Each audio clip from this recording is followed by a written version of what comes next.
Guys, on this week's 10-Minute Tuesday, we are going to talk about environmental things that make you cherish duck or goose hunting extremely much so. Radio boys? Yes. Really? Guys, this week on this week's 10-Minute Tuesday, we're going to talk about environmental things that make you cherish duck hunting and goose hunting in its heritage. You have to be a little more arrogant. You know, you have to be like, this week, we'll talk more about duck hunting as we get into the ins and outs of the things we cherish in the field. That's arrogance. I don't know. It's more like hoity-toity. It's actually insane. There's this guy I went to high school with that's now, he's on like Channel 5. And he talks like that? Yeah, they all talk like that, bro. I'll start us out. Okay.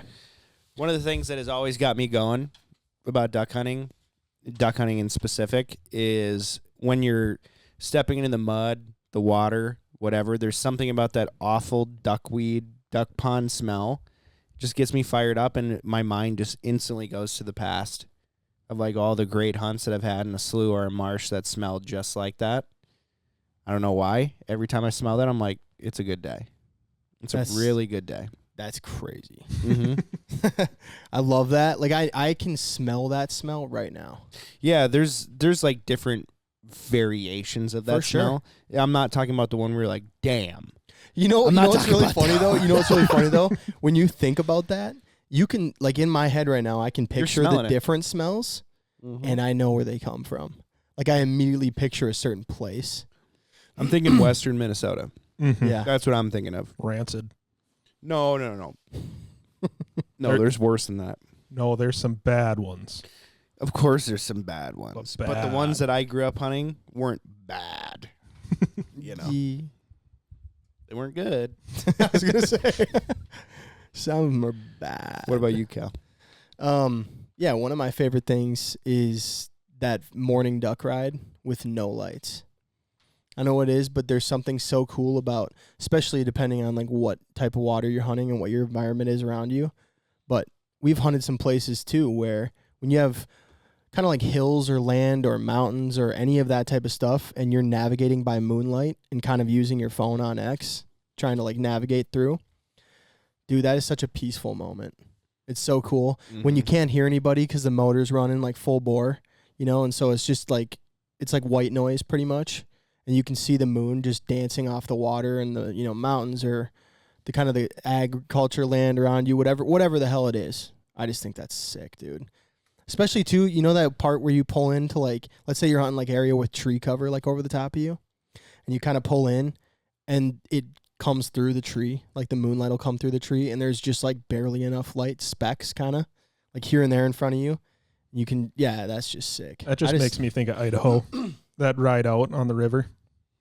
Yeah, it makes me think about like hunting lakes around here and stuff. You know, like that morning peaceful boat ride where it's just 5 minutes of silence going to the spot.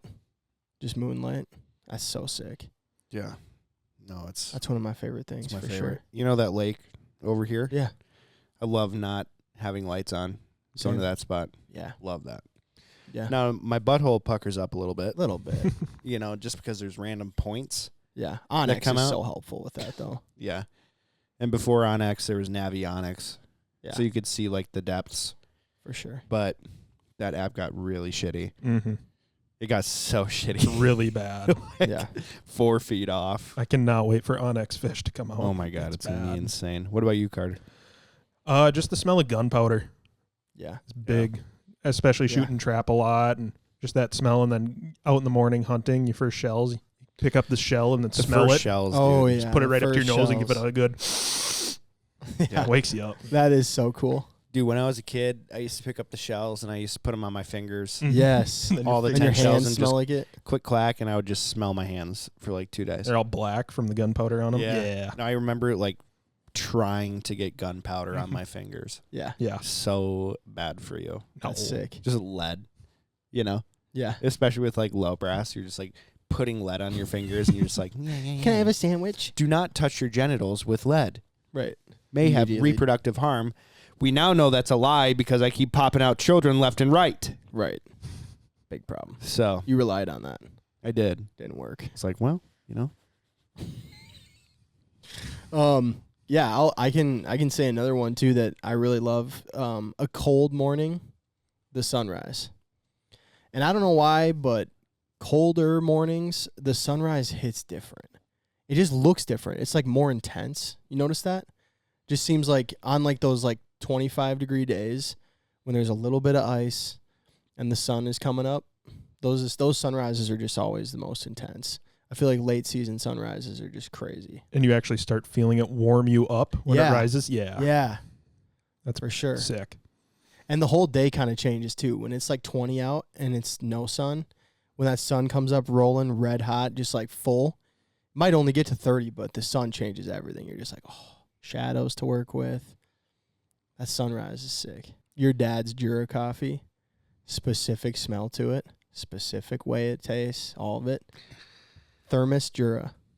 Thermos Jura is pretty good. That's duck hunting right there. That's buddy. pretty fucking good. No, I'd say there's something about goose hunting in the morning. It's like late September where it's starting to get, 30 at night, whatever, and you wake up and the sun's coming up. You might have a little bit of frost on your decoys, but there's just something about when the sun comes up over a goose field and that first 2-pack that comes pumping into your decoys. I cannot beat that shit.